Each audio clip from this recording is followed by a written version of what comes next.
ये कहानी है एक ऐसी मनहूस रात की जिसने 3 दोस्तों की जिंदगी को हमेशा के लिए बदल दिया। ढलती हुई शाम का वक्त था। आसमान में सिंदूरी रंग घुल रहा था और परिंदे अपने घोंसलों की ओर लौट रहे थे। शहर के किनारे बसी उस पॉश सोसाइटी की बालकनियों में सन्नाटा तो था, लेकिन 3 दिलों में हलचल मची हुई थी। आर्यन, अविनाश और अदिति, ये तीनों बचपन के दोस्त अपनी अपनी बालकनी में बैठे इशारों ही इशारों में उस खौफनाक मंसूबे पर मोहर लगा रहे थे जिसकी शुरुआत कुछ दिन पहले इंटरनेट पर देखे गए एक रहस्यमयी वीडियो से हुई थी। सोसाइटी के ठीक सामने समंदर की लहरों के बीच एक छोटा सा टापू था। कहने को तो वो महज जमीन का एक टुकड़ा था, लेकिन वहां की फिजाओं में मौत का सन्नाटा पसरा रहता था। स्थानीय लोग उसे शापित टापू कहते थे, जहां एक पुराना कब्रिस्तान था। अफवाहें थीं कि वहां सदियों पुराना खजाना गड़ा है, लेकिन उस खजाने की चमक ने अब तक न जाने कितनी ही जानों को अंधेरे में निगल लिया था। कोई भी समझदार इंसान वहां कदम रखने की हिम्मत नहीं करता था, पर इन तीनों के खून में जवानी का जोश और लालच का जहर दौड़ रहा था। उस शाम सोसाइटी में एक बड़ी पार्टी का आयोजन था। चकाचौंध रोशनी और संगीत के बीच आर्यन के माता पिता उसे साथ चलने के लिए मनाने लगे। उसकी माँ ने बड़े लाड से कहा कि बेटा तैयार हो जाओ, आज रात देर हो सकती है। लेकिन आर्यन के दिमाग में तो कुछ और ही चल रहा था। उसने बड़ी चतुराई से बहाना बनाया कि उसका मन नहीं है और वो घर पर अविनाश के साथ वक्त बिता लेगा। जब माँ ने अकेले रहने पर चिंता जताई तो उसने तपाक से कहा कि 4 ही तो बजे हैं, आप लोग जाइए। जाते जाते माँ ने एक चाबी आर्यन को थमा दी और हिदायत दी कि रात के 2-3 भी बज सकते हैं, इसलिए वो अपना ख्याल रखे। तभी दरवाजे की घंटी बजी। बाहर अदिति अपने माता पिता के साथ खड़ी थी। बातों बातों में ये तय हुआ कि बड़े लोग पार्टी में जाएंगे और बच्चे घर पर ही रुकेंगे। जैसे ही बड़ों की गाड़ियां सोसाइटी के गेट से बाहर निकली, माहौल बदल गया। अविनाश दबे पांव आर्यन के पास आया और उसकी आंखों में एक अजीब सी चमक थी। उसने फुसफुसाते हुए कहा, चलो आज उस टापू का सच देख ही लेते हैं। अदिति थोड़ी हिचकिचाई, उसे पकड़े जाने का डर था, लेकिन आर्यन ने उसे भरोसा दिलाया कि पार्टी देर रात तक चलेगी और यही सबसे सही मौका है। तीनों ने दबे पांव सोसाइटी के पिछले रास्ते का रुख किया। वहां का गेट बंद था, लेकिन उनके इरादे फौलादी थे। बिना वक्त गवाए वे दीवार फांदकर बाहर की दुनिया में आ गए। किनारे पर एक पुरानी जर्जर नाव उनका इंतजार कर रही थी। पतवार चली और नाव शांत पानी को चीरते हुए उस टापू की ओर बढ़ने लगी, जिसके साये में कब्रिस्तान की कब्रें किसी सोए हुए राक्षस की तरह लग रही थीं। टापू पर कदम रखते ही एक ठंडी लहर उनके बदन को छूकर गुजरी। वहां का सन्नाटा कान फोड़ने वाला था। चारों तरफ पुरानी कब्रें और कंटीली झाड़ियां थीं। आर्यन ने सुझाव दिया कि वे अलग अलग दिशाओं में फैल जाएं ताकि खजाने का सुराग जल्दी मिल सके। आर्यन पथरीले किनारे की ओर गया। अदिति कब्रों के बीचों बीच रुक गई और अविनाश टापू के शुरुआती हिस्से की खाक छानने लगा। वे अपने मोबाइल कैमरों से सब कुछ रिकॉर्ड कर रहे थे। दूर सोसाइटी की रोशनियां और धुंधला सा संगीत उन्हें यकीन दिला रहा था कि वे अभी भी दुनिया से जुड़े हैं, लेकिन आसमान में चमकता हुआ पूरा चांद कुछ और ही गवाही दे रहा था। समुद्र की नम हवाएं अब तेज होने लगी थीं। आर्यन ने फोन पर फुसफुसाते हुए बताया कि किसी पुरानी कब्र के पास एक घंटी बंधी होगी, वही खजाने का द्वार है। काफी देर की मशक्कत के बाद भी जब कुछ हाथ नहीं लगा तो आर्यन थककर एक पुराने नारियल के पेड़ के नीचे बैठ गया। चांदनी की शीतलता और थकावट ने उसे ऐसी नींद में झोंका कि उसे दुनिया की सुध न रही। जब काफी देर तक उसने फोन नहीं उठाया तो घबराए हुए अविनाश और अदिति उसे ढूंढते हुए वहां पहुंचे। उसे खर्राटे लेते देख दोनों का गुस्सा 7वें आसमान पर था। वे हार मानकर वापस लौटने ही वाले थे, तभी सन्नाटे को चीरती हुई आवाज आई, टिन टिन टिन। एक पीतल की घंटी बज रही थी। हवा के झोंकों के साथ आती वो आवाज किसी बुलावे जैसी थी। वे उस आवाज के पीछे पीछे एक घने पेड़ के पास पहुंचे, जहां पत्तों के बीच एक पुरानी घंटी छिपी हुई थी। उसके ठीक नीचे एक विशाल पत्थर की कब्र थी। तीनों ने अपनी पूरी ताकत लगाकर उस पत्थर को खिसकाया तो नीचे एक अंधेरी सुरंग का रास्ता दिखाई दिया। सुरंग के अंदर का मंजर भयानक था। जैसे जैसे वे आगे बढ़े, रास्ता संकड़ा और गीला होता गया। एक जगह तो घुटनों तक पानी भरा था। अविनाश और आर्यन ने अपने कपड़े उतारकर किनारे रख दिए ताकि भीगने के बाद ठंड न लगे, और अदिति ने भी उनसे नजरें चुराकर ऐसा ही किया। पानी के अंदर गोता लगाकर जब वे दूसरी तरफ निकले तो उनके सामने एक विशाल गुफा थी। अचानक अविनाश की चीख निकल गई। उसने देखा कि अदिति के पेट पर एक नीला चिपचिपा जोंक चिपका हुआ था। बड़ी मुश्किल से उस अजीबोगरीब जीव को हटाया गया। गुफा की दीवारों पर मेसोपोटामिया और मिस्र की सभ्यताओं जैसे अजीबोगरीब निशान बने हुए थे। वहां आर्यन की नजर एक चमकती हुई चीज पर पड़ी। वो एक सोने की चाबी थी जो दीवार के एक छेद में धसी हुई थी। उसके साथ एक पुराना चिथड़ा मिला जिस पर खजाना खोलने का नक्शा और तरीका लिखा था। नक्शे के संकेतों को समझते हुए उन्होंने एक कमजोर दीवार को ढा दिया और उसके पीछे से निकला एक भारी भरकम नक्काशीदार संदूक। जब चाबी घूमी और संदूक खुला तो उनकी आंखें फटी की फटी रह गईं। वो सोने के सिक्कों और बेशकीमती जवाहरात से भरा हुआ था। उनकी खुशी का ठिकाना न था। वे रातों रात अमीर बन चुके थे। भारी संदूक को किसी तरह घसीटते हुए वे वापस नाव तक लाए। उन्होंने तय किया कि वे इसे सोसाइटी के पिछले वाले पुराने पंप हाउस के ड्रेन पाइप में छुपा देंगे, जहां कोई नहीं आता। नाव वापस किनारे की ओर बढ़ रही थी। वे अपनी कामयाबी के नशे में चूर थे, लेकिन उन्हें ये नहीं पता था कि जिसे वे खजाना समझ रहे थे वो एक प्राचीन श्राप की चाबी थी। उसी वक्त टापू के उस वीरान कब्रिस्तान में एक पुरानी कब्र की मिट्टी हिली, पत्थर चटका और एक सड़ा गला इंसानी हाथ जमीन फाड़कर बाहर निकल आया। खेल तो अभी शुरू हुआ था। टापू से वापसी का वो सफर किसी बुरे सपने जैसा था। आर्यन और अविनाश पागलों की तरह चप्पू चला रहे थे, जबकि संदूक के पास बैठी अदिति बार बार पीछे मुड़कर उस टापू को देख रही थी। अचानक पूरे टापू पर एक साथ दर्जनों घंटियां बजने लगी। वो आवाज सुरीली नहीं बल्कि रूह कपा देने वाली थी। चारों तरफ से गहरा धुंध उठने लगा था, जैसे समुद्र खुद उन्हें रोकने की कोशिश कर रहा हो। अदिति ने घबराकर चिल्लाते हुए कहा, जल्दी करो, जितना जल्दी हम किनारे पहुंचेंगे उतना बेहतर होगा। आर्यन का माथा ठनक रहा था। उसे अनहोनी का एहसास हो रहा था। हांफते कांपते तीनों किनारे पहुंचे और उस भारी संदूक को घसीटते हुए सोसाइटी के पिछले हिस्से में मौजूद पुराने पंप हाउस तक ले गए।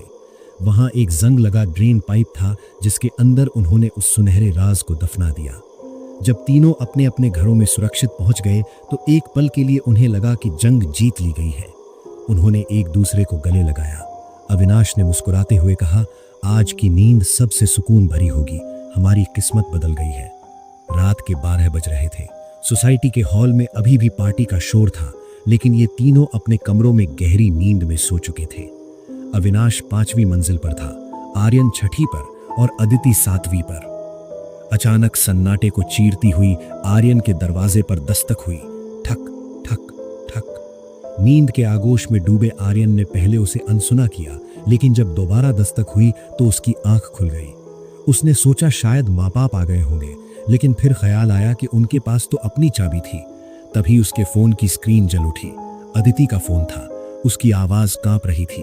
आर्यन, अविनाश, कोई मेरा दरवाजा खटखटा रहा है। अविनाश ने भी फोन पर फुसफुसाते हुए कहा कि उसके साथ भी यही हो रहा है। डर के मारे तीनों ने तय किया कि वे अपने कमरों से निकलकर सीधे छत पर मिलेंगे। जैसे ही उन्होंने एक साथ दरवाजे खोले, बाहर कोई नहीं था। गलियारा एकदम खाली और ठंडा था। जब वे छत पर मिले तो अदिति का चेहरा सफेद पड़ चुका था। उसने कांपते हुए कहा, मुझे लगता है वो खजाना सच में श्रापित है। हमें उसे वापस कर देना चाहिए। लेकिन अविनाश लालच और तर्क के बीच झूल रहा था। पागल मत बनो, इतनी मेहनत के बाद ये दौलत मिली है, ये हमारी है। तभी अदिति की नजर दूर उस टापू पर पड़ी। वहां धुंध के बीच कुछ हिल रहा था। अविनाश तुरंत नीचे भागा और अपनी दूरबीन ले आया। जब उसने दूरबीन आंखों से लगाई तो उसके पैरों तले जमीन खिसक गई। टापू पर कुछ धुंधली आकृतियां खड़ी थीं। वे इंसान नहीं थे। उनके शरीर गले हुए थे, कपड़े चिथड़े बन चुके थे और उनकी आंखें अंगारों की तरह चमक रही थीं। वे सब सीधे अविनाश की ओर ही देख रहे थे। अविनाश बदहवास होकर नीचे भागा। उसने अदिति का दरवाजा पीटा। जब अदिति ने आंखें मलते हुए दरवाजा खोला तो अविनाश ने उसका हाथ पकड़कर बाहर खींचते हुए कहा, तुम और आर्यन अभी मेरे साथ छत पर थे, तुम यहां इतनी जल्दी कैसे आ गई? अदिति ने उसे हैरानी से देखा। क्या कह रहे हो? मैं तो अभी सोकर उठी हूं। तुमने दरवाजा पीटा तब मेरी नींद खुली। अविनाश का सिर चकराने लगा। उसने आर्यन को फोन लगाया, लेकिन फोन नहीं उठा। वो भागकर छठी मंजिल पर पहुंचा तो देखा कि आर्यन के कमरे पर बाहर से ताला लगा था। उसे कुछ समझ नहीं आ रहा था कि जो लोग अभी उसके साथ छत पर थे वे अचानक कहां गायब हो गए। वो बदहवास होकर नीचे सोसाइटी के गेट की तरफ भागा। वहां उसने देखा कि पार्टी खत्म हो चुकी थी और लोग अपने घरों को लौट रहे थे। तभी सामने से आर्यन और अदिति अपनी अपनी फैमिली के साथ आते दिखे। अविनाश को पागलों की तरह खड़ा देख आर्यन ने पूछा, अरे तू यहां क्या कर रहा है? अविनाश ने हकलाते हुए पूछा, तुम लोग पार्टी में थे? आर्यन ने उसे अजीब नजरों से देखते हुए कहा, भाई कोई बुरा सपना देखा है क्या? शाम को जब मैं मम्मी पापा के साथ निकल रहा था तब तू अपने कमरे में जा रहा था और मैं अपना कमरा लॉक करके निकला था। अदिति ने भी मजाक उड़ाते हुए कहा, लगता है पार्टी की डरावनी कहानियों का असर तुझ पर ज्यादा हो गया है। चलो कल मिलते हैं। वे दोनों अपने परिवार के साथ अंदर चले गए। अविनाश वहीं बुद्ध बना खड़ा रह गया। क्या वो सब एक भ्रम था? क्या वो टापू, वो खजाना, वो सुरंग सब महज एक कल्पना थी, या फिर वक्त ने कोई भयानक मोड़ ले लिया था? तभी उसकी मां उसके पास आई और चिंता से उसका चेहरा थाम लिया। अविनाश ने अपनी मां की आंखों में देखा, फिर उन दोस्तों को जाते हुए देखा जो उसके साथ होने का दावा कर रहे थे, लेकिन शायद थे ही नहीं। उसका सिर जोर से घूमा और एक गहरी चीख के साथ वो जमीन पर गिर पड़ा। पीछे से उसकी मां की आवाज गूंजी, अविनाश बेटा। लेकिन वो अंधेरे में खो चुका था। सुबह की पहली किरण के साथ जब अविनाश की आंखें खुली तो उसने खुद को अस्पताल के सफेद बिस्तर पर पाया। सामने डॉक्टर खड़ा था और पास ही उसकी मां, जिनकी आंखों की सूजन बता रही थी कि वे रात भर सोई नहीं थी। अविनाश के हलक से बस एक ही शब्द निकला, मां, क्या हुआ मुझे? उसकी मां ने राहत की सांस लेते हुए बताया कि वो रात को नीचे बेहोश होकर गिर गया था। डॉक्टर ने उसे आराम करने की सलाह दी और कहा कि शायद किसी गहरे सदमे की वजह से ऐसा हुआ है। तभी कमरे के बाहर दस्तक हुई और आर्यन और अदिति अंदर दाखिल हुए।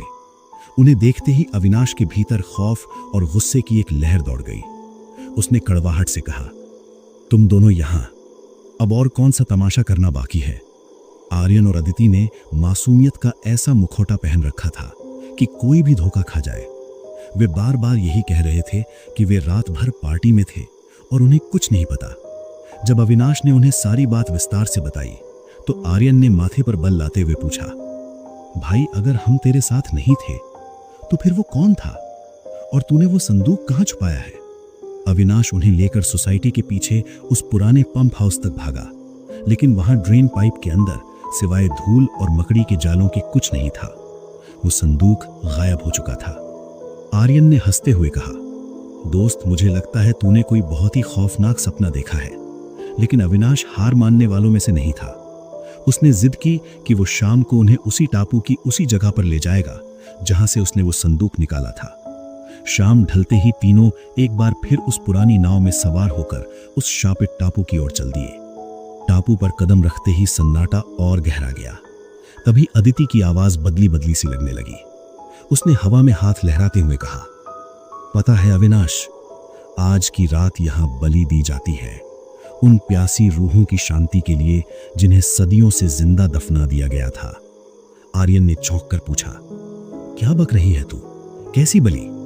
अदिति एक सम्मोहन की हालत में बताने लगी कि ये टापू एक प्राचीन राजा और उन आदमखोर पुजारियों की जंग का गवाह है जो इंसानी मांस के भूखे थे। राजा ने अपनी सारी दौलत एक संदूक में भरकर यहीं कहीं दफन कर दी थी। वे पुजारी जो काले धुएं की तरह गायब हो सकते थे, आज भी हर 23 साल बाद वापस आते हैं। अगर उन्हें खजाना नहीं मिलता तो उन्हें कच्चे इंसानी मांस की बलि चाहिए होती है, वरना वे कब्रों से बाहर निकलकर पूरे शहर को राख कर देते हैं। अविनाश बुरी तरह डर गया। उसने अपना सामान समेटा और चिल्लाया, चलो यहां से, हमें इस लफड़े में नहीं पड़ना। जैसे ही वो पलटा, आर्यन ने एक भारी पत्थर से उसके सिर पर वार किया। अविनाश के अंधेरे में डूबने से पहले आखिरी नजारा उन दोनों के चेहरों पर फैली शैतानी मुस्कान का था। जब उसे होश आया तो उसके हाथ पांव रस्सियों से जकड़े हुए थे। वो एक पुरानी कब्र के ठीक ऊपर पड़ा था। अदिति उसके पास घुटनों के बल बैठी और फुसफुसाते हुए बोली, आराम से दोस्त, बस थोड़ी देर की बात है। तुम सोच रहे होगे कि ये सब क्या है। सच तो ये है कि कल रात हम तुम्हारे साथ ही थे। जब तुम छत से दूरबीन लेने गए, हमने अपने कमरों को लॉक किया और तुम्हारे पीछे आ गए। जब तुम बेहोश हुए, खजाना हमने ही हटाया था। वो अब हमारे पास सुरक्षित है, पर उसका सुख भोगने के लिए तुम्हारी बलि जरूरी है। आर्यन ने ठहाका लगाते हुए कहा। दोस्ती अपनी जगह है भाई, और करोड़ों का सोना अपनी जगह। आज रात इन मुर्दों को तुम्हारी बलि मिलेगी और हमें वो खजाना। तभी अचानक हवा का रुख बदला। टापू की सारी घंटियां एक साथ पागलों की तरह बजने लगी। सन्नाटे को चीरती हुई रूहों के कराहने की आवाजें आने लगी। सिस की सिसकारियां गूंजने लगी। तभी उसी कब्र से जिस पर अविनाश बंधा था, काले सड़े हुए हाथ बाहर निकले। लेकिन वो अविनाश की तरफ नहीं, बल्कि आर्यन और अदिति के पैरों की ओर बढ़े। शायद खजाने का लालच और अपनों से गद्दारी उन रूहों को भी रास नहीं आई। अविनाश ने अपनी पूरी ताकत लगाकर रस्सियों को झटक दिया। गद्दार दोस्त खुद मौत के चंगुल में फंस चुके थे। आर्यन और अदिति को उन काले सायों ने जमीन के अंदर खींचना शुरू कर दिया। अविनाश पागलों की तरह नाव की ओर भागा। जब वो नाव पर चढ़कर चप्पू चलाने लगा, तो उसके कानों में आर्यन और अदिति की ऐसी दिलदोस्त चीखें गूंज रही थीं, जैसे उनके जिस्म के टुकड़े टुकड़े किए जा रहे हों। धीरे धीरे वो आवाज धुंध में खो गई। अविनाश ने पीछे मुड़कर देखा। टापू पर अब सिर्फ गहरा काला धुआं था। खजाना तो चला गया था, लेकिन वो अपनी जान और एक भयानक सबक के साथ वापस लौट रहा था। वो खजाना कभी किसी का नहीं हुआ था। वो तो बस मौत का एक बुलावा था। और यहीं खत्म होती है ये खौफनाक दास्तान। इस रात ने ये सिखा दिया कि लालच अक्सर मौत तक ले जाता है। शापित टापू आज भी वही है, अगली गलती का इंतजार करता हुआ। ऐसी ही डरावनी कहानियों के लिए जुड़े रहिए रात फ्लिक्स के साथ, जहां हर रात डर जिंदा हो उठता है।